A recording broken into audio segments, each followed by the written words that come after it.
당신이 누군가와 함께 있을 때 마음 한구석이 무겁고 답답하다면 그들이 당신에게 무언가 잘못된 것을 주고 있는 것일 수 있습니다. 사랑이라는 이름으로 포장된 채로 말이죠. 오늘 우리는 칼 융이 평생에 걸쳐 연구한 인간 정신의 가장 어두운 면 중 하나를 들여다볼 것입니다. 바로 감정적 조작이라는 교묘한 지배 방식에 대해서 말이죠. 많은 사람들이 착각하는 것이 있습니다. 사랑과 조작을 구분하지 못한다는 것입니다. 진정한 사랑은 상대방을 있는 그대로 받아들이고 성장할 수 있도록 돕는 것입니다.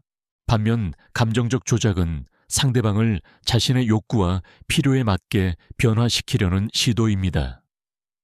겉으로는 관심과 애정처럼 보이지만 실제로는 통제와 지배를 위한 수단일 뿐입니다. 윤군 이러한 현상을 그림자와 아니마, 아니무스의 관점에서 깊이 있게 분석했습니다. 우리 모두에게는 인정하고 싶지 않은 어두운 면이 있습니다.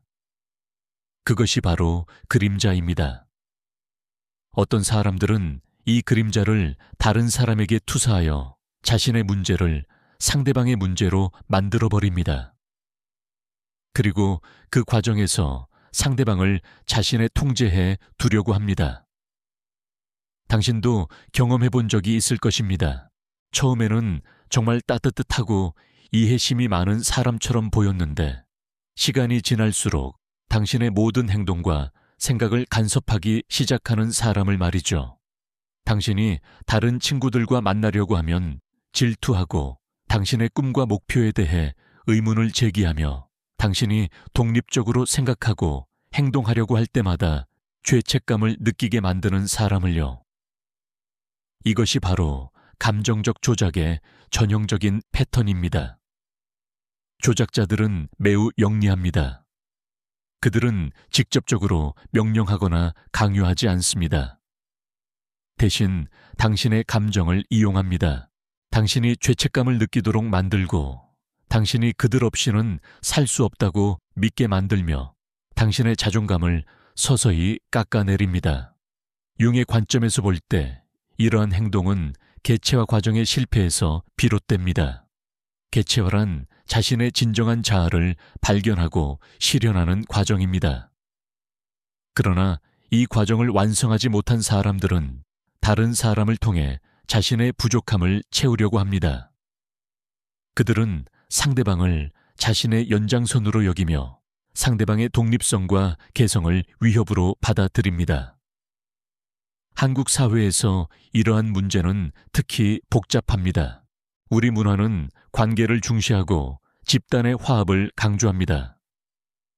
이는 분명히 아름다운 가치이지만 때로는 개인의 경계를 흐리게 만들기도 합니다. 가족 간에, 연인 사이에, 친구들 사이에서 서로를 사랑한다는 이름으로 과도한 간섭과 통제가 정당화되기도 합니다. 하지만 진정한 사랑은 결코 상대방의 자유를 제한하지 않습니다. 오히려 상대방이 자신만의 길을 찾아갈 수 있도록 지지하고 격려합니다. 윤기 말했듯이 건강한 관계는 두 개의 완성된 개체가 만나는 것이지 한쪽이 다른 쪽을 소유하거나 지배하는 것이 아닙니다. 감정적 조작의 가장 교묘한 점은 그것이 사랑의 모습으로 나타난다는 것입니다. 조작자들은 당신을 걱정한다고, 당신을 사랑하기 때문에 그런다고 말합니다. 하지만 그들의 행동을 자세히 들여다보면 그것이 진정 당신을 위한 것인지 아니면 자신의 불안과 두려움을 달래기 위한 것인지 알 수 있습니다. 오늘 우리는 이 복잡하고 미묘한 문제를 함께 탐구해 보겠습니다. 어떻게 사랑과 조작을 구분할 수 있는지, 왜 어떤 사람들은 조작적인 행동을 하게 되는지, 그리고 우리 자신이 그러한 관계에 빠지지 않으려면 어떻게 해야 하는지에 대해 이야기해 보겠습니다. 융의 깊은 통찰을 통해 우리는 더 건강하고 진정한 관계를 맺는 방법을 배울 수 있을 것입니다. 감정적 조작에 대해 이야기할 때 가장 먼저 이해해야 할 것은 조작자들이 의식적으로 악한 의도를 가지고 있다는 것은 아니라는 점입니다. 융의 관점에서 보면 대부분의 조작적 행동은 무의식적인 동기에서 비롯됩니다. 이는 어린 시절의 상처 애착 외상, 그리고 자아의 미성숙함에서 기인합니다. 조작자들은 종종 버림받는 것에 대한 깊은 두려움을 가지고 있습니다. 이 두려움은 그들로 하여금 사랑하는 사람을 꽉 붙잡고 놓지 않으려고 하게 만듭니다. 그들은 상대방이 자신을 떠날까봐 두려워하기 때문에 상대방의 독립성을 위협으로 받아들입니다. 친구들과의 만남, 개인적인 취미, 심지어 혼자만의 시간까지도 자신과의 관계를 해치는 요소로 여깁니다. 융은 이러한 패턴을 아니마와 아니무스의 투사 현상으로 설명했습니다. 남성의 무의식 속에 있는 여성적 측면인 아니마, 그리고 여성의 무의식 속에 있는 남성적 측면인 아니무스가 제대로 통합되지 않았을 때 이들은 다른 사람에게 투사됩니다. 그 결과 상대방을 있는 그대로 보는 것이 아니라 자신의 무의식적 환상과 기대에 맞춰 보게 됩니다. 예를 들어 어떤 남성이 자신의 아니마를 여자친구에게 투사할 때 그는 여자친구가 자신의 이상적인 여성상을 완벽하게 구현해 주기를 기대합니다. 그녀가 항상 이해심이 많고 헌신적이며 자신의 필요를 먼저 생각해 주기를 원합니다. 그리고 여자친구가 이러한 기대에 부응하지 않을 때 그는 실망하고 화를 냅니다. 자신의 투사가 문제라는 것을 깨닫지 못한 채로 말이죠. 마찬가지로 어떤 여성이 자신의 아니무스를 남자친구에게 투사할 때 그녀는 남자친구가 자신의 모든 결정을 대신해주고 자신을 보호해주며 동시에 자신의 모든 감정적 필요를 채워주기를 기대할 수 있습니다. 그리고 남자친구가 이러한 역할을 완벽하게 수행하지 못할 때 그녀는 그를 비난하고 조작하려고 할 수 있습니다. 이러한 투사 현상의 위험성은 상대방을 개별적인 인격체로 보지 않고 자신의 무의식적 콤플렉스를 투사하는 대상으로 본다는 점입니다. 상대방의 고유한 성격급 목표 필요들이 무시되거나 왜곡됩니다. 대신 자신의 내적 환상에 맞는 모습으로 상대방을 변화시키려고 합니다. 조작의 수법들은 매우 다양하고 교묘합니다. 가장 일반적인 것 중 하나는 죄책감 유발입니다. 내가 이렇게 많이 희생하는데 너는 그것도 못해주겠다는 거야.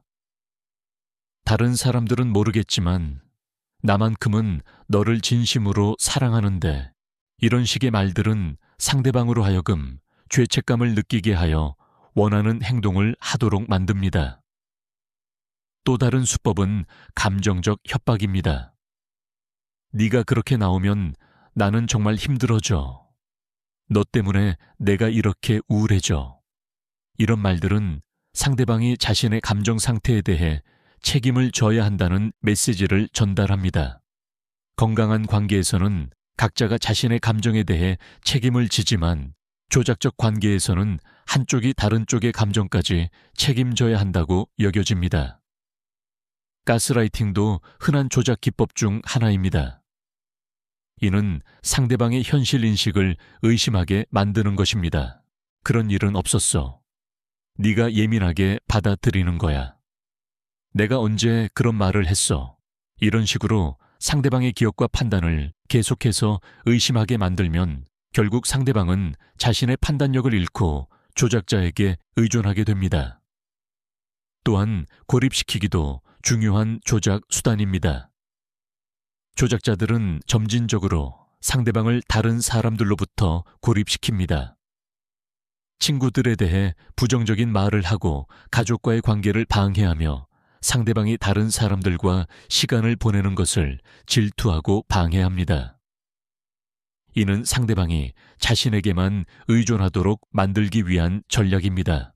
융의 심리학에서 보면 이러한 조작적 행동들은 모두 그림자의 투사와 관련이 있습니다.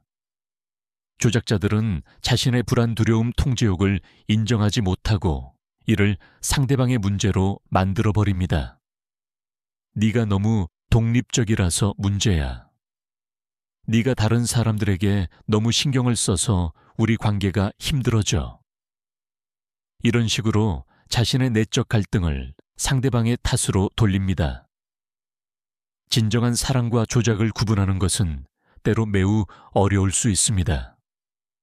특히 조작이 서서히 미묘하게 일어날 때는 더욱 그렇습니다. 하지만 몇 가지 중요한 차이점들이 있습니다. 첫째, 진정한 사랑은 상대방의 성장과 자유를 지지합니다.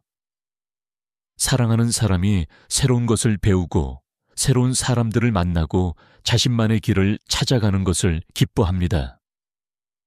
반면 조작적 사랑은 상대방의 성장을 위협으로 받아들입니다.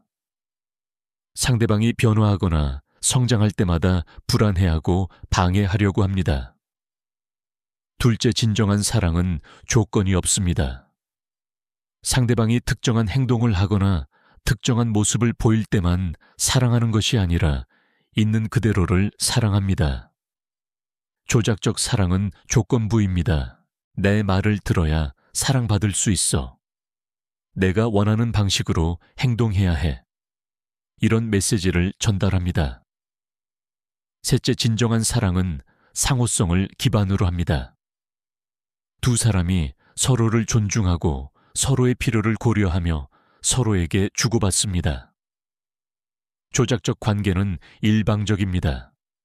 한 사람이 계속 주고 다른 사람이 계속 받거나 한 사람이 계속 맞춰주고 다른 사람이 계속 요구하는 형태를 취합니다.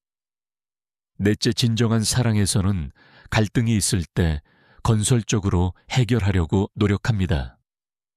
서로의 입장을 이해하려고 하고 타협점을 찾으려고 합니다. 조작적 관계에서는 갈등이 있을 때 한쪽이 다른 쪽을 굴복시키려고 합니다. 논리적인 대화보다는 감정적인 압박을 사용합니다. 다섯째, 진정한 사랑은 투명합니다. 서로에게 정직하고 숨기는 것이 없으며 서로의 약점까지도 받아들입니다. 조작적 관계에는 많은 비밀과 거짓이 있습니다. 조작자들은 자신의 진짜 의도를 숨기고 상대방을 속이며 자신의 문제를 인정하지 않습니다. 한국의 문화적 맥락에서 이러한 구분은 때로 더욱 어려워집니다. 우리 문화에서는 사랑한다면 상대방을 위해 희생하고 상대방의 필요를 먼저 생각해야 한다는 관념이 강합니다. 이는 아름다운 가치이지만 때로는 조작적 행동을 정당화하는 데 사용되기도 합니다. 예를 들어 부모가 자녀의 진로를 강요하면서 너를 사랑하기 때문에 그러는 거야 라고 말하거나 연인이 상대방의 인간관계를 제한하면서 너를 걱정해서 그러는 거야 라고 말하는 경우들이 있습니다. 겉으로는 사랑과 관심으로 포장되어 있지만 실제로는 통제와 조작입니다. 진정한 사랑은 상대방의 선택을 존중합니다. 설령 그 선택이 자신의 기대와 다르더라도 상대방이 자신만의 삶을 살 권리가 있다는 것을 인정합니다. 조작적 사랑은 상대방의 선택을 존중하지 않습니다. 자신이 옳다고 생각하는 방향으로 상대방을 이끌려고 하며 상대방의 저항을 이기적이거나 감사할 줄 모르는 태도로 해석합니다. 윤근 건강한 관계를 위해서는 먼저 자기 자신과 건강한 관계를 맺어야 한다고 강조했습니다. 자신의 그림자를 인정하고 자신의 투사를 철회하며 자신만의 완성된 개체가 되어야 다른 사람과도 건강한 관계를 맺을 수 있습니다. 개체화 과정의 핵심 중 하나는 자신의 어두운 면을 인정하는 것입니다. 우리 모두에게는 이기심, 질투심, 통제욕 같은 부정적인 면이 있습니다. 이러한 면을 부정하거나 억압하면 그것들은 무의식으로 내려가서 더욱 파괴적인 형태로 나타납니다.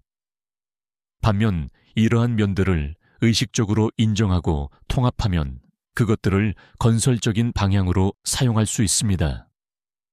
예를 들어 질투심을 억압하면 그것은 상대방을 통제하려는 충동으로 나타날 수 있습니다. 하지만 질투심을 인정하고 그 뒤에 숨어있는 두려움과 불안을 이해하면 그것을 자기 성장의 동기로 사용할 수 있습니다. 내가 왜 질투를 느끼지? 내가 무엇을 두려워하고 있지? 이 두려움을 어떻게 건강하게 다룰 수 있을까? 통제욕도 마찬가지입니다. 통제욕을 억압하면 그것은 미묘하고 교묘한 조작으로 나타날 수 있습니다. 하지만 통제욕을 인정하고 그 뒤에 있는 불안과 무력감을 이해하면 그 에너지를 자기 통제와 자기 발전에 사용할 수 있습니다. 융의 관점에서 볼 때 조작적 행동의 뿌리에는 종종 내적 공허감이 있습니다. 자신의 진정한 자아와 연결되지 못한 사람들은 다른 사람을 통해 자신의 정체성을 확인하려고 합니다. 그들은 홀로 있을 때 견딜 수 없는 공허감과 불안감을 느끼기 때문에 다른 사람을 자신에게 묶어두려고 합니다. 이러한 공허감은 어린 시절의 경험과 깊은 관련이 있습니다. 조건부 사랑만을 받고 자란 아이들은 자신이 있는 그대로도 사랑받을 가치가 있다는 것을 배우지 못합니다.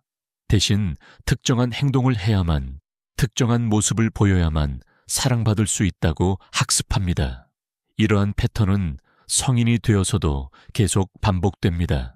또한 융의 콤플렉스 이론을 통해 보면 조작적 행동은 종종 활성화된 콤플렉스의 결과입니다.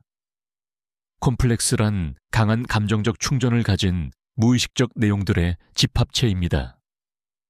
예를 들어 버림받음에 대한 콤플렉스를 가진 사람은 약간의 신호만으로도 버림받을 것이라는 공포에 사로잡힙니다. 그리고 이 공포에서 벗어나기 위해 상대방을 통제하려고 합니다. 모자 콤플렉스 아버지, 콤플렉스 같은 부모 콤플렉스들도 조작적 관계에 큰 영향을 미칩니다. 어머니로부터 과보호를 받고 자란 사람은 성인이 되어서도 다른 사람으로부터 그러한 보호를 받으려고 할 수 있습니다. 그리고 상대방이 그러한 역할을 하지 않을 때 분노하거나 조작적 행동을 할 수 있습니다. 반대로 냉정하고 거리를 두는 어머니 밑에서 자란 사람은 성인이 되어서 상대방에게 과도한 정서적 요구를 할 수 있습니다. 어린 시절 충족되지 않은 정서적 욕구를 성인이 된 후의 관계에서 채우려고 하는 것입니다. 이러한 패턴들을 이해하는 것은 매우 중요합니다. 왜냐하면 우리 모두가 이러한 콤플렉스들을 가지고 있고 언제든지 조작적 행동을 할 가능성이 있기 때문입니다. 중요한 것은 이러한 패턴을 의식적으로 인식하고 그것들을 건강한 방식으로 다루는 법을 배우는 것입니다. 건강한 관계를 위해서는 경계 설정이 매우 중요합니다. 경계란 자신과 타인을 구분하는 심리적, 감정적 선을 말합니다. 건강한 경계를 가진 사람은 자신의 감정은 자신의 책임이고 다른 사람의 감정은 그들의 책임이라는 것을 압니다. 또한 자신의 필요와 욕구를 표현할 권리가 있고 동시에 다른 사람의 필요와 욕구도 존중해야 한다는 것을 압니다. 경계가 불분명한 사람들은 종종 조작적 관계에 빠지게 됩니다. 그들은 다른 사람의 감정에 대해 과도하게 책임감을 느끼거나 반대로 다른 사람이 자신의 모든 감정적 필요를 채워주어야 한다고 생각합니다. 또한 아니요 라고 말하는 것을 어려워하며 자신의 한계를 명확하게 표현하지 못합니다. 한국 문화에서는 특히 경계 설정이 어려울 수 있습니다. 우리 문화는 관계의 조화를 중시하고 상대방을 배려하는 것을 미덕으로 여깁니다. 이는 분명히 아름다운 가치이지만 때로는 개인의 경계를 희생하는 결과를 낳기도 합니다. 정이라는 우리의 독특한 문화적 개념도 때로는 불건전한 의존 관계를 정당화하는 데 사용되기도 합니다. 하지만 진정한 정의란 서로의 독립성을 존중하면서도 깊은 유대감을 나누는 것입니다. 상대방을 소유하거나 통제하려는 것이 아니라 상대방이 자신다운 삶을 살 수 있도록 지지하고 격려하는 것입니다. 이런 관점에서 볼 때 건강한 경계 설정은 오히려 더 깊고 진정한 관계를 가능하게 합니다. 조작적 관계의 또 다른 특징은 역할의 고정화입니다. 조작적 관계에서는 한 사람은 항상 주는 역할, 다른 사람은 항상 받는 역할을 하게 됩니다. 한 사람은 항상 강한 역할, 다른 사람은 항상 약한 역할을 하게 됩니다. 이러한 역할 고정화는 두 사람 모두의 성장을 방해합니다. 융의 관점에서 보면 건강한 관계에서는 두 사람이 서로 다른 시점에서 다른 역할을 할 수 있어야 합니다. 때로는 한 사람이 지지해주고, 때로는 다른 사람이 지지해줍니다. 때로는 한 사람이 강함을 보여주고, 때로는 약함을 드러낼 수 있습니다. 이러한 유연성이야말로 진정한 친밀감의 표현입니다. 역할이 고정화된 관계에서는 이러한 유연성이 없습니다. 예를 들어 항상 강한 역할을 하는 사람은 자신의 약함이나 필요를 표현할 수 없게 됩니다. 그들은 항상 문제를 해결해주는 사람, 항상 버팀목이 되어주는 사람이어야 합니다. 이는 그들에게 큰 부담이 되며 진정한 자아를 표현할 기회를 박탈합니다. 반대로 항상 약한 역할을 하는 사람은 자신의 힘과 능력을 발전시킬 기회를 잃습니다. 그들은 항상 도움받는 사람, 항상 보호받는 사람으로 남아있게 됩니다. 이는 그들의 성장과 자립을 방해합니다. 조작적 관계에서 벗어나는 것은 쉽지 않습니다. 특히 그 관계가 오랫동안 지속되어 왔다면 더욱 그렇습니다. 왜냐하면 조작적 관계는 일종의 공생적 의존 관계를 형성하기 때문입니다. 두 사람이 서로에게 의존하면서 동시에 서로를 제한하는 관계가 되는 것입니다. 이러한 관계에서 벗어나기 위한 첫 번째 단계는 그 관계의 본질을 정확하게 인식하는 것입니다. 많은 경우 조작받는 사람들은 그것이 조작이라는 것을 깨닫지 못합니다. 그들은 상대방이 자신을 사랑하기 때문에 그런 행동을 하는 것이라고 믿습니다. 또는 자신이 부족하거나 잘못해서 그런 대우를 받는 것이라고 생각합니다.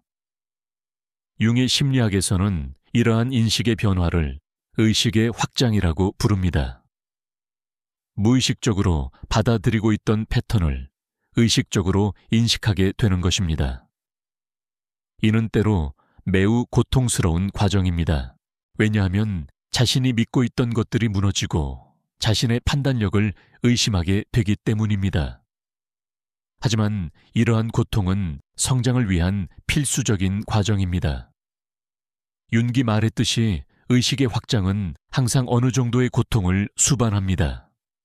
하지만 이 고통을 견디고 나면 더욱 자유롭고 진정한 삶을 살 수 있게 됩니다. 두 번째 단계는 자신만의 정체성을 회복하는 것입니다. 조작적 관계에서 오랫동안 지낸 사람들은 종종 자신이 누구인지, 자신이 무엇을 원하는지 잊어버리게 됩니다. 그들은 상대방의 기대와 욕구에 맞춰 살아오면서 자신만의 목소리를 잃어버린 것입니다. 이를 회복하기 위해서는 혼자만의 시간이 필요합니다. 다른 사람의 영향을 받지 않고 자신의 내면과 대화할 시간이 필요한 것입니다.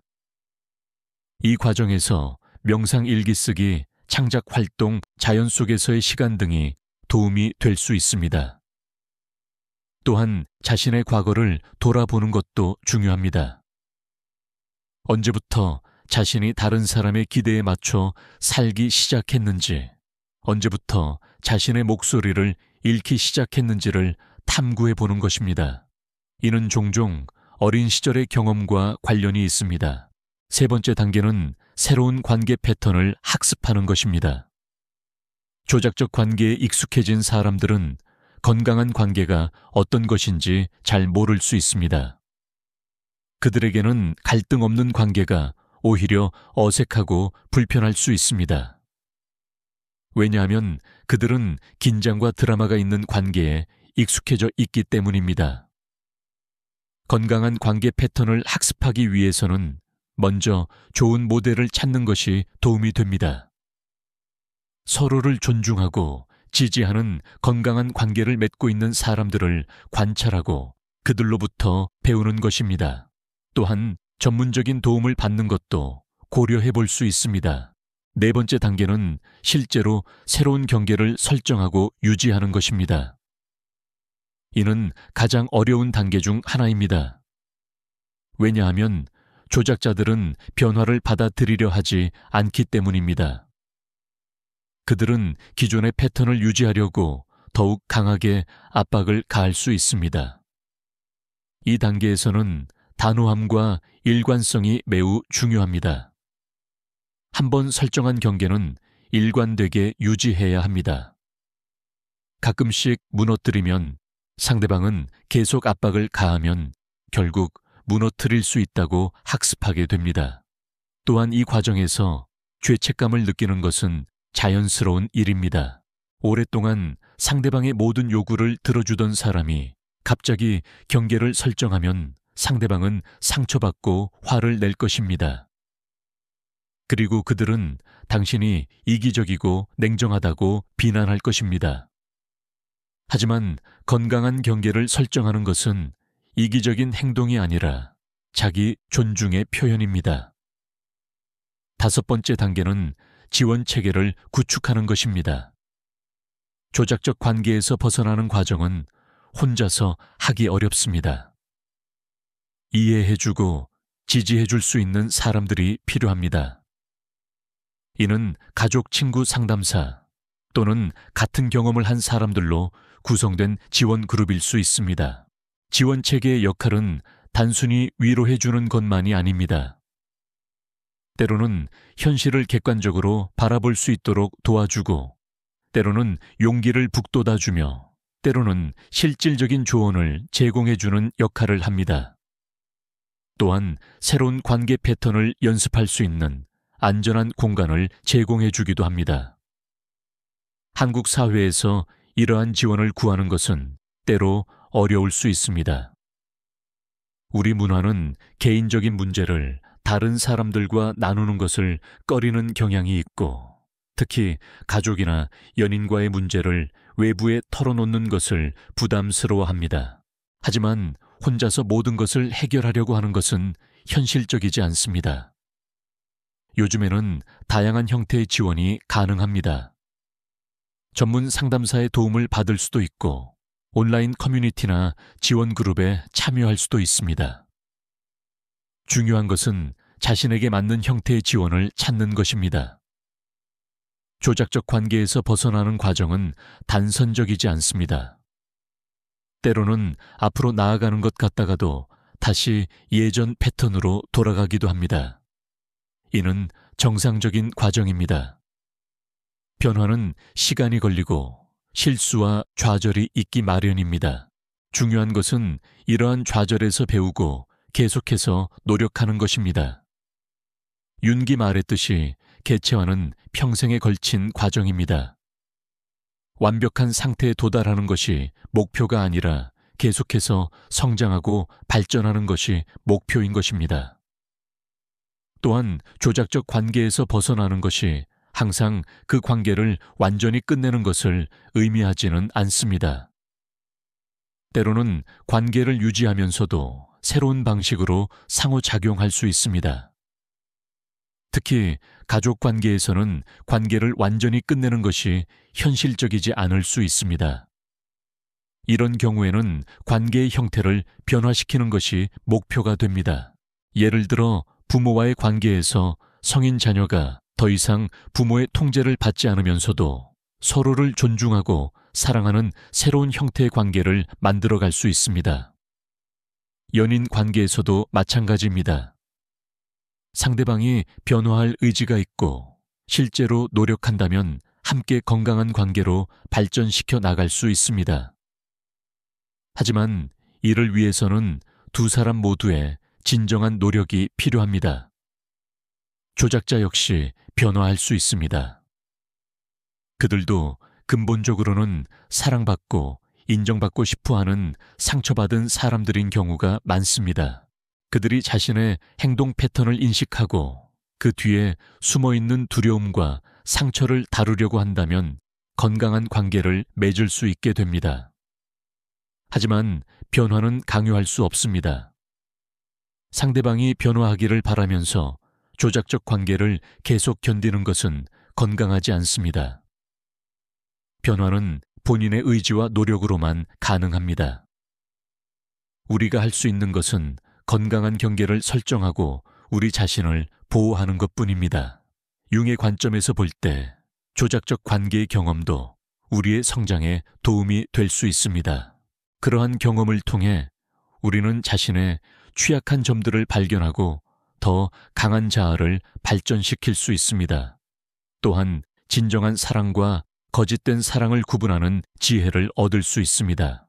많은 경우 조작적 관계에 빠지는 것은 우리 자신 안에 해결되지 않은 문제들이 있다는 신호이기도 합니다. 예를 들어 버림받는 것에 대한 두려움 낮은 자존감 타인의 인정에 대한 과도한 욕구 등이 우리를 조작적 관계로 이끌 수 있습니다. 이러한 내적 문제들을 해결하는 것은 조작적 관계에서 벗어나는 것만큼이나 중요합니다. 왜냐하면 내적 문제가 해결되지 않으면 다른 조작적 관계에 또 다시 빠질 가능성이 있기 때문입니다. 내적 치유의 과정에서는 자기 용서가 매우 중요합니다. 많은 사람들이 자신이 조작적 관계에 빠졌다는 것에 대해 자책하고 수치스러워합니다. 내가 왜 그런 신호들을 못 봤을까? 내가 왜 그렇게 어리석었을까? 하지만 이러한 자책은 도움이 되지 않습니다. 조작적 관계에 빠지는 것은 약함의 표현이 아니라 인간적인 욕구의 표현입니다. 우리 모두는 사랑받고 싶고 인정받고 싶고 소속감을 느끼고 싶어 합니다. 조작자들은 이러한 인간적인 욕구를 교묘하게 이용합니다. 따라서 그러한 관계에 빠지는 것은 자연스러운 일입니다. 중요한 것은 그 경험으로부터 배우고 성장하는 것입니다. 어떤 신호들을 놓쳤는지, 어떤 패턴에 취약했는지를 파악하고 앞으로는 그러한 상황에서 더 현명하게 대처할 수 있도록 준비하는 것입니다. 또한 조작적 관계의 경험은 우리에게 진정한 사랑이 무엇인지를 더 깊이 이해하게 해줍니다. 거짓된 사랑을 경험해 본 사람은 진정한 사랑을 만났을 때 그 차이를 더 명확하게 인식할 수 있습니다. 이는 어떤 면에서는 귀중한 학습 경험이라고 할 수 있습니다. 융은 인생의 모든 경험, 심지어 고통스러운 경험조차도 우리의 개체화 과정에 필요한 것이라고 보았습니다. 조작적 관계의 경험 역시 우리가 더 온전한 인간이 되어가는 과정의 일부일 수 있습니다. 하지만 이것이 조작적 관계를 견디거나 정당화해야 한다는 의미는 아닙니다. 그러한 관계에서 벗어나는 것이 우선이고, 그 다음에 그 경험을 성장의 기회로 활용하는 것입니다. 조작적 관계를 예방하기 위해서는 몇 가지 중요한 원칙들을 기억해야 합니다. 첫째, 상대방을 이상화하지 않는 것입니다. 새로운 관계에서 상대방이 완벽해 보일 때 이는 종종 위험 신호일 수 있습니다. 모든 사람에게는 장점과 단점이 있습니다. 단점이 전혀 보이지 않는다면 상대방이 의도적으로 숨기고 있을 가능성이 있습니다. 둘째, 관계의 속도를 조절하는 것입니다. 조작자들은 종종 관계를 빠르게 진전시키려고 합니다. 빨리 친밀해지고 빨리 의존적인 관계를 만들려고 합니다. 건강한 관계는 천천히 발전합니다. 서로를 알아가는 시간이 충분히 필요합니다. 셋째, 자신만의 독립적인 생활을 유지하는 것입니다. 아무리 좋은 관계라도 그 관계가 당신의 전부가 되어서는 안 됩니다. 자신만의 취미, 친구들 목표들을 유지해야 합니다.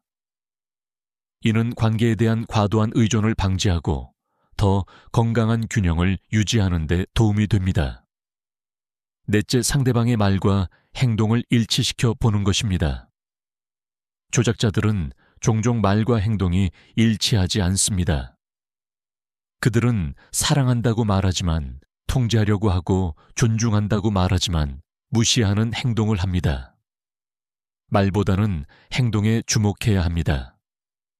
다섯째, 자신의 직감을 신뢰하는 것입니다. 뭔가 이상하다는 느낌이 들거나 불편함을 느낀다면 그 감정을 무시하지 말아야 합니다. 우리의 무의식은 의식보다 먼저 위험 신호를 포착하는 경우가 많습니다. 여섯째, 갈등을 두려워하지 않는 것입니다. 건강한 관계에서는 갈등이 있을 수 있고 그 갈등을 건설적으로 해결할 수 있습니다. 갈등을 완전히 피하려고 하거나 항상 상대방에게 맞춰주려고 하는 것은 건강하지 않습니다. 일곱째, 완벽한 관계에 대한 환상을 버리는 것입니다. 완벽한 관계나 완벽한 상대방은 존재하지 않습니다. 모든 관계에는 어려움과 도전이 있습니다. 중요한 것은 그러한 어려움을 함께 극복해 나가는 것입니다. 마지막으로 자기 사랑을 기르는 것입니다. 자신을 사랑하지 못하는 사람은 다른 사람으로부터의 사랑에 과도하게 의존하게 됩니다. 그리고 그 사랑을 잃을까봐 두려워하여 조작적 관계를 견디게 됩니다. 진정한 자기 사랑은 조작적 관계에 대한 가장 강력한 방어막입니다.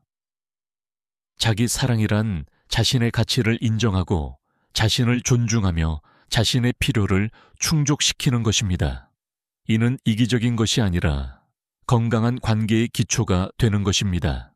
자신을 사랑할 수 있는 사람만이 다른 사람을 진정으로 사랑할 수 있습니다. 융의 개체화 이론에서 자기 사랑은 매우 중요한 개념입니다. 자기 사랑은 자신의 모든 면을 받아들이는 것을 의미합니다.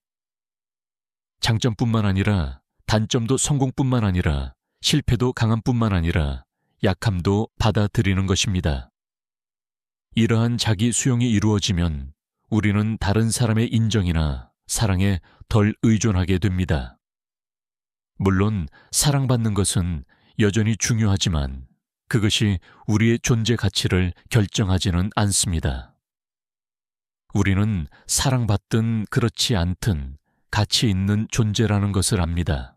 또한 자기 사랑이 있으면 건강하지 않은 관계를 더 빨리 알아차릴 수 있습니다. 자신을 존중하는 사람은 다른 사람이 자신을 존중하지 않는다는 것을 쉽게 느낄 수 있습니다.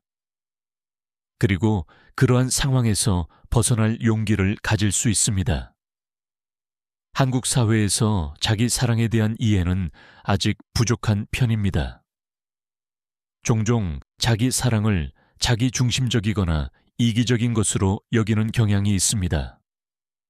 하지만 진정한 자기 사랑은 다른 사람에 대한 사랑과 대립되는 것이 아니라 오히려 그것을 가능하게 하는 것입니다. 자신을 사랑하는 방법을 배우는 것은 쉽지 않습니다. 특히 어린 시절부터 조건부 사랑만을 받아온 사람들에게는 더욱 어려울 수 있습니다. 하지만 이는 학습할 수 있는 기술입니다. 자기 사랑을 기르는 구체적인 방법들이 있습니다. 자신에게 친절한 말을 하는 것, 자신의 성취를 인정하고 축하하는 것, 자신의 실수를 용서하는 것, 자신의 필요를 돌보는 것 등입니다. 또한 자신만을 위한 시간을 갖는 것, 자신이 좋아하는 활동을 하는 것, 자신의 꿈을 추구하는 것도 중요합니다. 또한 자기 대화의 방식을 바꾸는 것도 중요합니다. 많은 사람들이 자신에게 가혹하게 말합니다. 친구에게는 절대 하지 않을 말을 자신에게는 서슴없이 합니다. 이러한 패턴을 바꿔서 자신에게도 친구에게 하듯이 친절하고 격려하는 말을 해야 합니다. 자기 사랑의 또 다른 중요한 측면은 자신의 한계를 인정하고 받아들이는 것입니다. 완벽해지려고 노력하는 대신 자신의 인간적인 한계를 받아들이는 것입니다. 이는 자포자기와는 다릅니다. 한계를 인정하되 그 안에서 최선을 다하는 것입니다. 조작적 관계와 건강한 관계의 차이를 더 구체적으로 살펴보면 여러 가지 영역에서 명확한 차이점들을 발견할 수 있습니다. 의사소통 방식에서 조작적 관계는 간접적이고 모호한 의사소통을 특징으로 합니다. 조작자들은 직접적으로 자신의 필요나 욕구를 표현하지 않습니다. 대신 상대방이 알아서 눈치채기를 기대하거나 암시와 넌지시하는 말로 압박을 가합니다. 반면 건강한 관계에서는 직접적이고 솔직한 의사소통이 이루어집니다. 감정 표현에서도 차이가 있습니다. 조작적 관계에서는 감정이 무기로 사용됩니다. 화, 슬픔, 실망 등의 감정을 과장하거나 조작하여 상대방을 통제하려고 합니다.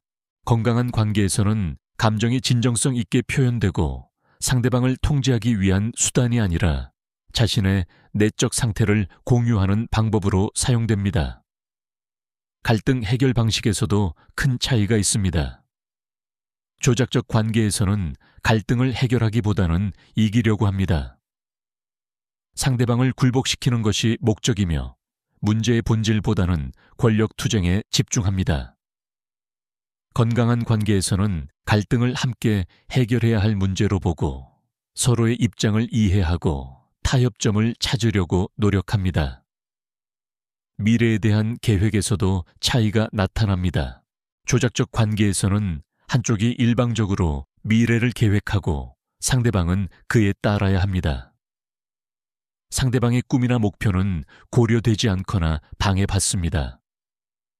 건강한 관계에서는 서로의 꿈과 목표를 존중하고 함께 실현할 수 있는 방법을 모색합니다. 개인적 성장에 대한 태도도 다릅니다.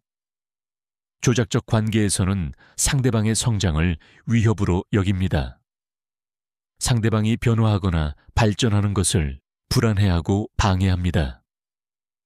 건강한 관계에서는 서로의 성장을 격려하고 지지합니다.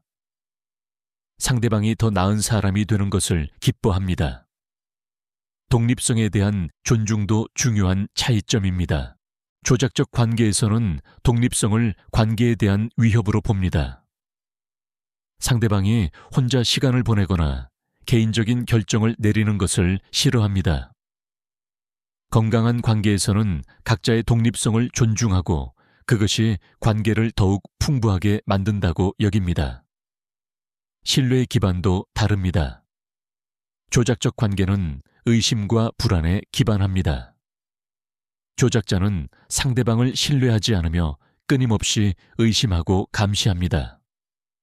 건강한 관계는 기본적인 신뢰 위에 세워집니다. 서로를 믿고 존중하며 의심보다는 이해하려고 노력합니다. 책임 분담에서도 차이가 나타납니다. 조작적 관계에서는 책임이 불균등하게 분담됩니다. 문제가 생기면 항상 한쪽에